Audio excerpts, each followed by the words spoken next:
Hello everybody and welcome back to the channel. Today we're taking a look at The She-Hulk by Dan Slott Omnibus. This is a book that's being reprinted here shortly, so I wanted to give you an overview and some of my thoughts on the book today. So without further ado, let's take a look at this book.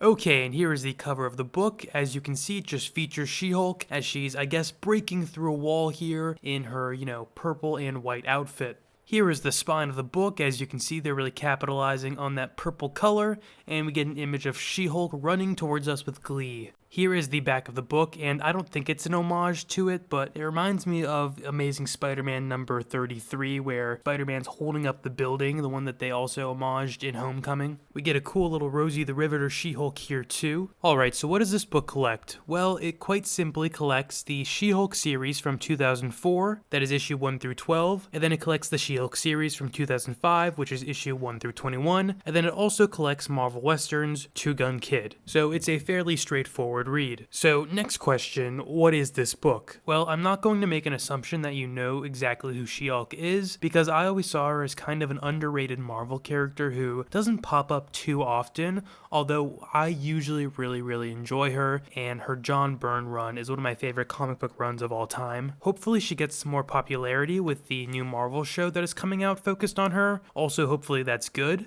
But just to quickly fill you in, if you don't know, She-Hulk, Jen Walters, is Bruce Banner's cousin who receives a blood transfusion from him due to an emergency, and that gives her her Hulk powers, which are pretty similar to Bruce Banner's, but she looks way better doing it. She's also a lawyer, just like one of my favorites, Daredevil, and I think comic book lawyers are just always super fun, and this run actually focuses on her lawyer profession as she joins a law group that is dedicated to dealing with superhero cases. Now, my overall thoughts on this book are basically that it's not my favorite She-Hulk run. I like John Byrne's best, which I mentioned before, and I'm looking forward to reading Peter David's when that omnibus comes out too. Now, this run is super comedic and lighthearted, which is by no means a bad thing, and that's actually exactly what John Byrne's run is too. It's very comedic, fourth wall breaking. I just think that that run has a bit more substance to it than this one does.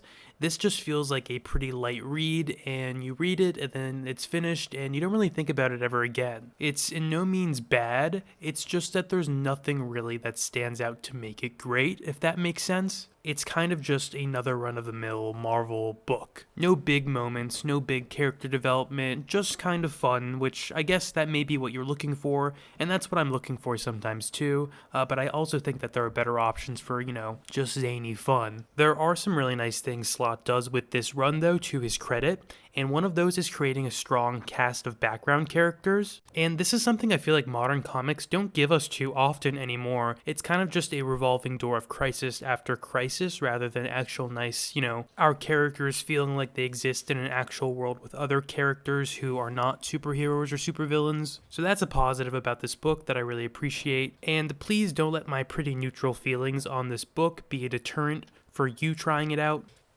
Kind of ever just since I read Dan Slott's Iron Man run, I just kind of have been put off from Dan Slott.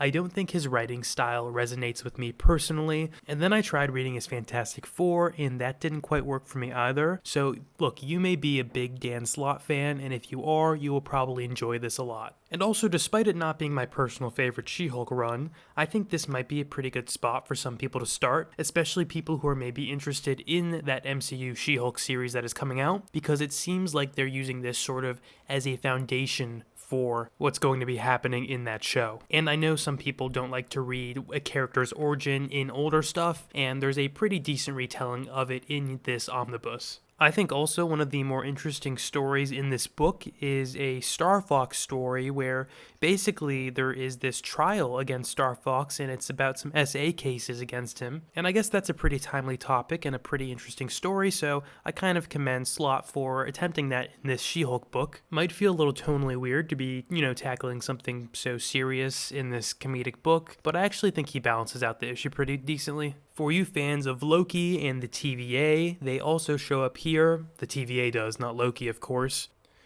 Funny enough, this is actually, I think, the first time that I've even seen the TVA in comic books. I know they've been around a long time, but I don't think they've actually been used that much. I don't think they have that many appearances. But there's kind of a TVA time trial in here that She-Hulk is a lawyer on, and Hawkeye's involved in that as well, and it deals with, the aftermath of some Civil War stuff, so it's pretty interesting. The Star Fox one and this one are probably my two favorite stories in this book. I do kind of wish we got more just like kind of regular superhero court scenes, but that's kind of always a complaint I have with some of these lawyer books, even Daredevil, which I think has just an astonishing run after an astonishing run. I'm always like, it would be cool to get more lawyer in the court scenes, but beggars can't be choosers, and I don't know why I love those court scenes so much. I think there's just like this inherent dramatic tension and story that can unfold through them that I feel like is a route writers don't go too often when it's right there. There are a few different artists in this book too, and I generally think everyone does a great job. The art that opens the book maybe isn't my personal preference. I think it's kind of I almost want to say like chibi manga style, although that might not be entirely accurate to it, but some of my favorite artwork in this book just comes from all the covers. I think all the cover work is phenomenal, and it was always just fun to finish an issue and then go and see what the cover of the next issue is going to be. But alright, that's all I have to say about this She-Hulk Omnibus by Dan Slott today. Guys, let me know if this is a book that you're going to be picking up. Let me know if you're interested in She-Hulk as a character. And if you've read this book before, let me know what you thought of it. Alright, thank you guys for watching, and you have a great rest of your day. There will be new videos real soon. Don't forget to like, comment, and subscribe.